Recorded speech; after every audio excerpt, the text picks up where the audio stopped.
welcome to Recon TV. Today's episode features Recon's new LED fender lenses. It's for the 07 to 09 JK Wrangler. Product comes in shipped in this box. The only thing included in this box is the two bulbs themselves, which I have removed the cover. They're both labeled left and right, and here I'm going to show you how to install them.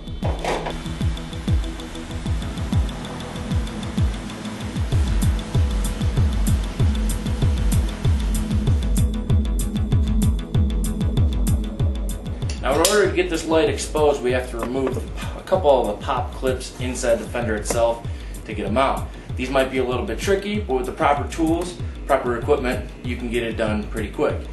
Now, majority of the time, some people cut them off and just replace the clips. For a budget build, obviously you don't want to have to replace these clips. They can be an unneeded expense that you don't want. This is what you're dealing with on the inside. So you repeat these processes, the steps, as many times as you need to get the light out. I want to start by disconnecting the light itself. There's just a connector on here. Push connector, pops right out, exposes the wire. The next thing we have to do is get to the actual lens itself, pop it out, install the new Recon, plug it back in. It's that simple. What we need to do is remove these little pins on the inside of the fender to pop this out and give us enough room to work it to pop this old lens out, put the new Recon one in. There's a special tool for removing these rivets, but I've found if you want to make your own tool, you're only going to do this a couple of times. If you take a pair of channel locks, put a socket on here that's going to fit over the back of these clips, take the socket, put it behind there, press it down with the channel locks, and whatever you have, you can use an awl, or what I like to use is an Allen key that's small enough to fit inside the hole. Then what I do from the front side is you need to push that little pin in. I put the socket on the back side of it. Using just a standard socket, we can put the socket on the spreadable side of the actual button itself and put just a standard Allen key on the inside of here to punch it out.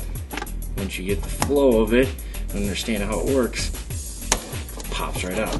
Now I'll push the pin out and it's all spread out. Then with just a screwdriver, get it under there, push it out a little bit. And then using the needle nose on the inside as best as possible, that way we're not messing up the clip. Slide it right out. Now obviously you're going to have a little maneuvering to do to get this out of here, but instead of breaking the clip and having to go buy a new one, you can reuse that one without a problem. So you repeat these processes, the steps, as many times as you need to get the light out. Now, with both pins out, we can slide it out of the way enough to pop this top clip forward. As it goes forward, the two latchings on the bottom pop out. With a little finessing, you can get the fender pulled away enough to get this light out and get the new one popped in there easy enough. Alright, now we can install the new one. They're labeled left and right already, but what I would recommend doing is just to double check, match it up with the side that you're looking at, and pop it back in there. Start by putting a wire in first.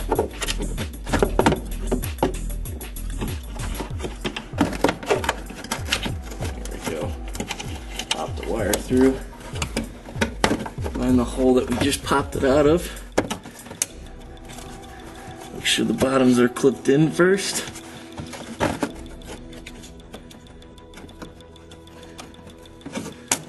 There we go. It automatically popped in very nice and neat for us. So once you get that done, you can realign everything. It's in there. Bottom will clip first. Put these two pins or the hooks inside of it first, and then the top part will just pop through the stock hole that you were just pushing it through. Alright, now that we got the new LED in, we have to convert the clip over. It's actually, we're going to be hardwiring it using heat shrink connectors. This old clip is actually going to go. What I like doing to make it look like a manufactured installed product is reusing as much of the old wire loom as possible.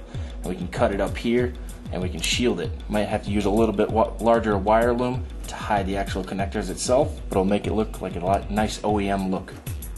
Okay, once you have both ends clipped off, this is the OEM side and this is the new Recon light side.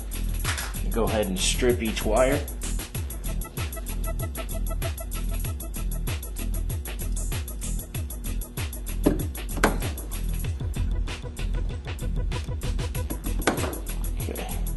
Then what we can do is just using the standard butt connectors. This one's actually heat shrink and butt connector all the same. You can use just the cheap butt connectors with the heat shrink, which will work perfectly fine on this. I'm going to get two birds with one stone.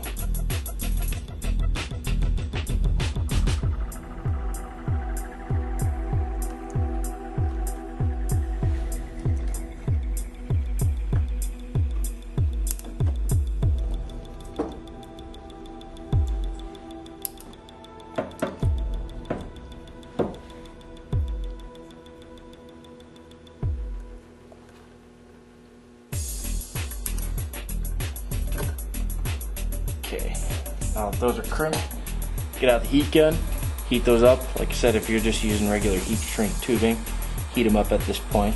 And then what we're going to do is we're going to cover it back up with stock OEM loom, add a little bit larger loom to cover these up, make it look nice and neat. Alright, now that the wires are all nice and heat shrunk with the butt connectors, we can get the loom back on here.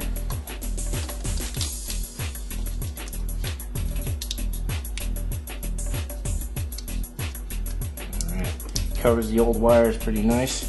So we're going to use a little bit larger loom to cover the actual connectors up itself. And then once we're done with that, we can test them out. See the difference between the OEM ones and the new Recon smoked LED fender lights.